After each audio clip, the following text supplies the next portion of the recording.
They say most calls that come before dawn carry bad news. The one that reached me at 5:47 a.m. on a damp February morning in London was no different.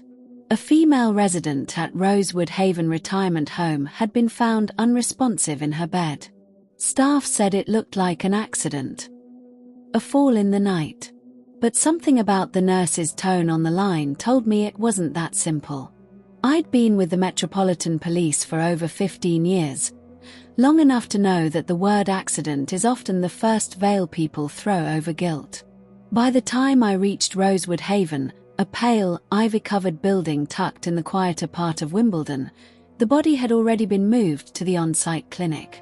The deceased was Evelyn Marsh, age 83, widow, retired schoolteacher. The caretaker, David Hensley, stood in the corridor with his hands trembling slightly, though not from the cold. I found her like that, Inspector. She must have slipped getting out of bed," he stammered. He looked the part of a devoted employee. Clean uniform, neatly pressed, faint smell of disinfectant on his sleeves. But when I asked to see the scene before anything was touched, I noticed something odd, a half-empty cup of tea on the bedside table, the milk just beginning to curdle. No one brings tea to bed at 3 in the morning. That's when I realized, this wasn't a fall. This was a cover. By mid-morning, the coroner's initial notes confirmed what I already suspected. Evelyn Marsh hadn't died from a fall. There were faint bruises around her neck, consistent with pressure applied by hand. Murder in a retirement home wasn't something we handled every day. Elderly deaths rarely raise alarms. They're expected, even accepted.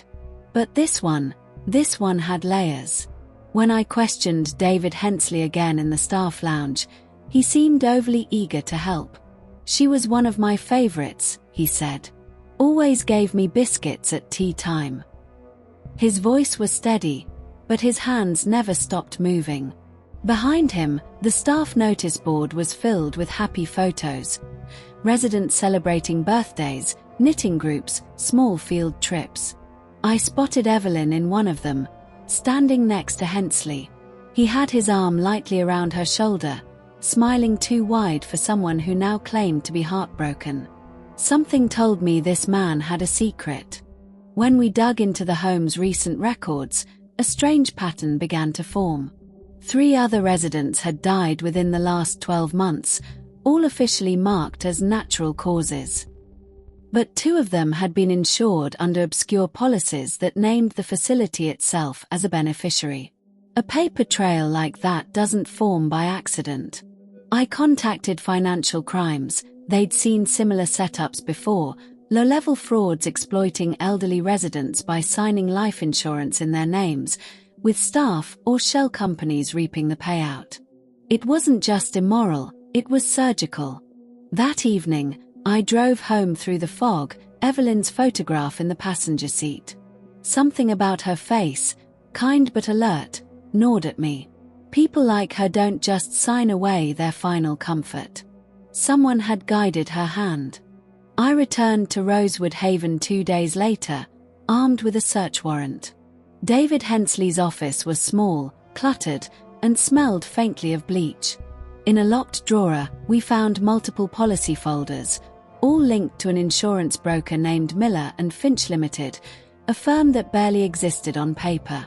The documents were signed with shaky handwriting. Forged. Every one of them listed the same emergency contact, a post office box in Brixton.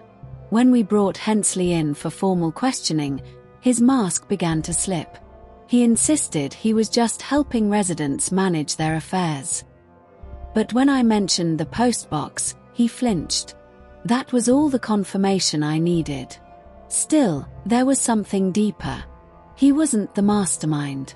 A call from the Financial Crimes Unit broke the case wide open. The post office box belonged to Daniel Miller, a name connected to previous small-scale frauds in nursing homes across southern England. He had been struck off years ago, but his fingerprints were all over these files. When we traced the money trail, it led to offshore accounts, each deposit coinciding with a resident's death. Confronted with the evidence, Hensley finally cracked. "I didn't mean for anyone to die," he said, eyes wet, voice breaking. "Miller said it was just paperwork. Just signatures.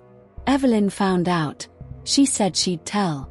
I only wanted to scare her." The silence that followed his words was heavier than any confession I'd heard in years.